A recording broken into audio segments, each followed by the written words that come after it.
Olá, que a graça e a paz do Senhor Jesus Cristo seja com todos. Seja bem-vindo a mais um vídeo da série Jornada da Leitura Bíblica. De acordo com o nosso plano de leitura, nós já lemos os 3 primeiros livros da nossa Bíblia Sagrada, Gênesis, Êxodo e Levítico. E nós já vimos até aqui, para começar no livro de Gênesis, que Deus criou o universo, fez o homem conforme a sua imagem e semelhança. Porém, o homem desobedeceu a Deus e, como consequência, teve a sua morte física decretada e a separação eterna de Deus. Mas Deus, em sua infinita misericórdia, revela o plano de redenção e promete o Messias, o descendente da mulher, que vai pagar o preço exigido pelo pecado, satisfazer a justiça de Deus, nos reconciliar com Ele e nos libertar do poder do pecado. Nós vimos também as consequências do pecado na raça humana. Vimos que Deus preservou a linhagem de Sete até chegar a Noé, livrando ele e a sua família do dilúvio. Vimos Deus chamando o patriarca Abraão e fazendo uma aliança com ele, onde ele seria o pai de muitos descendentes. E dessa descendência viria o Messias. Vimos também o nascimento de Isaac, Jacó e Esaú, a escolha de Deus por Jacó, seus descendentes e como Jacó e todo o seu povo, um total de 70 pessoas, chegaram até a terra do Egito. E eles o fizeram pela providência de Deus, que através do seu filho José, leva todos para lá, para que fossem conservados em vida em meio a uma grande fome que veio sobre a terra. E assim, com a morte de Jacó, termina o livro de Gênesis. Em Êxodo, nós vimos que os descendentes de Jacó se multiplicaram ali no Egito, a ponto de Faraó os ver como uma ameaça. Ele então escraviza e oprime aquele povo, tenta matar as crianças, mas Deus poupa a vida de Moisés através de um plano da sua mãe, Joquebede, e vai morar no palácio como filho da filha de Faraó. O povo clama a Deus por socorro por causa da opressão. Deus envia Moisés de volta ao Egito, de onde ele tinha saído como fugitivo, mas agora retorna aos 80 anos de idade, para ser um instrumento de Deus para a libertação do seu povo. Deus então endurece o já endurecido coração de Faraó, envia as pragas para que todo o Egito, as outras nações e o próprio povo de Israel pudesse reconhecer que Deus é o único e verdadeiro Deus. E então, após a última praga, a praga dos primogênitos, onde é instituído pela primeira vez a comemoração da Páscoa, apontando para Cristo como Cordeiro de Deus que morreria no lugar dos pecadores e que estes seriam salvos da morte e da condenação eterna do pecado através do sangue espargido, da expiação, o povo é expulso do Egito e liberto da escravidão. Mas no meio do caminho, Faraó muda de ideia e vai atrás do povo. Enquanto que os israelitas passam o Mar Vermelho a pé, os egípcios morrem afogados e começa então a peregrinação do povo de Israel pelo deserto, onde uma coluna de nuvem os guiava durante o dia e de noite uma coluna de fogo. Nós vimos que Deus providencia água, o maná, carne, dá a vitória na batalha contra os amalequitas. O sogro de Moisés chega ao acampamento com a esposa e os filhos dele. Nós vimos também que Deus entrega a sua lei para Moisés. Vimos o estabelecimento da aliança de Deus com o povo e, por fim, a quebra e a renovação dessa aliança. Deus dando instruções específicas a respeito do culto, de adoração a Deus e a tenda da congregação, onde Deus viria se fazer presente com o seu povo. E então chegamos ao livro de Levítico, onde nós vimos Deus dando instruções, um manual minucioso e detalhado a respeito do culto, da adoração e da vida de santidade. Nós vimos que a lei veio para mostrar a nossa incapacidade de obtermos comunhão com Deus pelos nossos méritos. E então Deus institui um sistema sacrificial de caráter temporário para que o povo pudesse se relacionar com ele de uma forma justa, enquanto eles esperavam pelo Messias, que pagaria o preço definitivo, que seria a expiação e a propiciação pelo pecado de uma vez por todas. E agora, tendo esse acesso, essa comunhão com um Deus absolutamente santo, como nós falamos no vídeo anterior, sem pecado, de absoluta pureza moral, que se dá somente por meio do sangue, ele exige a santidade do adorador. Foi o que nós vimos no livro de Levítico. E, enfim, nós chegamos ao livro de Números, e é a respeito dele que nós vamos conversar um pouco agora.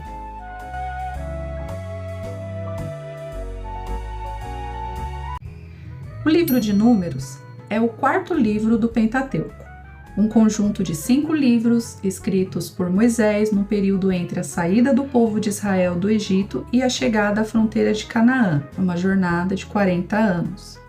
O título do livro no hebraico é No Deserto. E por que ele tem esse título? Porque ele relata a história das peregrinações de Israel, desde o Sinai até a chegada à margem do Rio Jordão. O nome Números, que é o que nós temos hoje na versão português da nossa Bíblia, ele vem da versão grega, que se chama Septuaginta, e da latina, que se chama Vulgata. São 2 versões bíblicas. E tem esse nome por causa do registro de 2 censos. E o que é censo? Censo é uma pesquisa detalhada para calcular o número de pessoas. E foi o próprio Deus quem mandou que Moisés fizesse esse censo com os israelitas.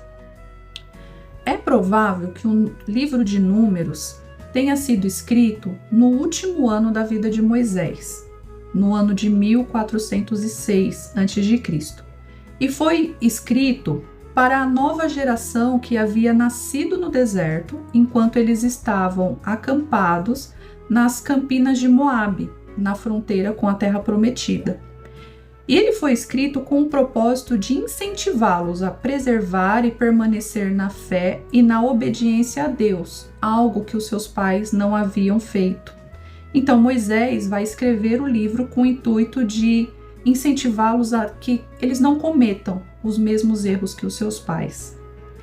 O livro de Números dá continuidade às narrativas dos livros de Êxodo e Levítico, como nós já vimos, e narra os fatos que aconteceram entre o 2º ano após a saída do Egito e o 40º ano da peregrinação. Durante a leitura, nós vamos observar que os fatos que ocorreram no capítulo 1, versículo 1, até o capítulo 20, eles são datados como ocorridos no 2º ano, enquanto que, a partir do capítulo 21 em diante, ocorreram aproximadamente após 38 anos. E o que isso significa? Significa que entre os capítulos 20 e 21 do livro de Números, existe um intervalo de aproximadamente 40 anos. A gente vai observar isso durante a leitura. O livro de Números destaca a santidade de Deus, a pecaminosidade do homem, a necessidade da obediência a Deus, a tragédia da desobediência aos mandamentos divinos, a fidelidade total de Deus em sua aliança com Israel. Além de ser um livro que retrata a ordem, onde é realizado um censo para organizar Israel como nação e também como exército, a gente não pode se esquecer disso, tá? Já que para conquistar a terra de Canaã seriam necessários homens preparados para a guerra.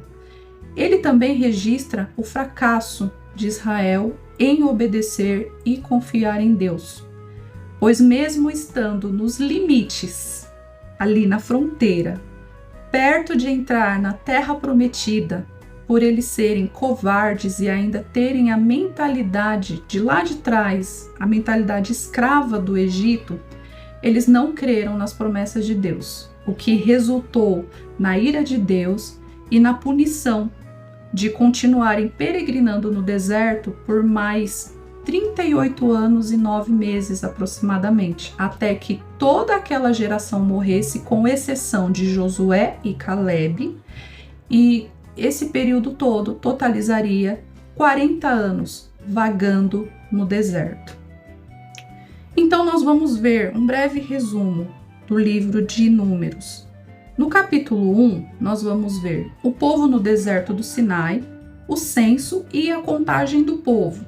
No capítulo 2, a ordem das tribos. Nos capítulos 3 e 4, nós vamos ver o censo e os deveres dos levitas e sacerdotes. Capítulos 5 e 6, nós vamos ver as leis sobre os impuros, sobre ciúme e o voto dos nazireus. Capítulo 7, a oferta dos príncipes. Capítulo 8, a consagração dos levitas. No capítulo 9, a celebração da Páscoa. Capítulo 10, o início da marcha saindo do Sinai rumo à terra de Cádiz. Capítulo 11, nós vamos ver as murmurações. Capítulo 12, as críticas de Miriam e Arão. Nós vamos ver no capítulo 13 o relatório dos espias e a incredulidade de Israel. Capítulo 14, a resposta de Deus, a intercessão de Moisés e a sentença aos murmuradores.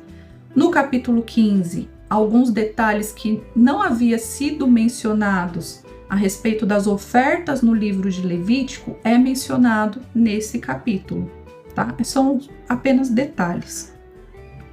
No capítulo 16 e 17, nós vamos ver a rebelião de Coré, ou Corá em algumas versões. Capítulo 18 e 19, as leis cerimoniais. Capítulo 20, o pecado de Moisés. Capítulo 21, o que nós vamos ver lá? Que após vagar aproximadamente 38 anos no deserto, o povo está agora indo em direção a Moabe. Então nós vamos ver lá também nesse capítulo, mais uma vez, episódio de rebeldia e murmuração, que nós vamos ver a serpente de bronze. Dos capítulos 22 ao 25, nós vamos ver, falando a respeito do profeta Balaão, né, a convocação dele, as profecias e as consequências da estratégia que ele deu ao rei, né, para fazer o povo pecar contra Deus e assim Deus ficar irado com eles. Do capítulo 26 ao 36, nós vamos ver a preparação do exército, só que esse exército é a segunda geração já, né? Já que a primeira já havia morrido, a preparação desse exército da segunda geração para finalmente entrar na Terra Prometida. Então, neste livro, nós vamos ver como Deus é fiel à sua aliança, à sua fidelidade, à sua palavra, à sua aliança, feita com o seu povo. Nós vemos a misericórdia, a santidade de Deus, vemos a pecaminosidade humana, a obstinação, a rebelião, a desobediência a Deus e as suas consequências, que apesar de tudo isso, apesar de todo esse relato que nós vamos ler, nós vamos perceber que Deus não perdeu o controle da situação. Deus não perdeu a sua soberania. Muito pelo contrário.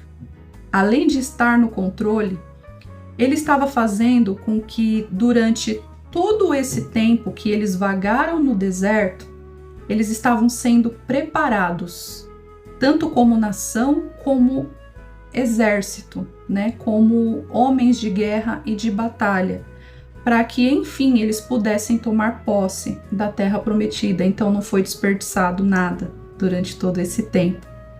E, portanto, os propósitos estabelecidos por Deus permaneceram de pé para a glória do seu nome. Aleluia! Então nós ficamos por aqui e o nosso pedido é para que o Senhor continue abençoando a nossa leitura. Irmãos, continuemos em oração e firmes no propósito de ler a Bíblia Sagrada em um ano. Que Que Deus abençoe a todos. Até o próximo vídeo, se Deus nos permitir, se Deus quiser. E não esqueça de dar um joinha, tá? Dar o seu like e compartilhar esse vídeo, tá bom? Deus abençoe a todos.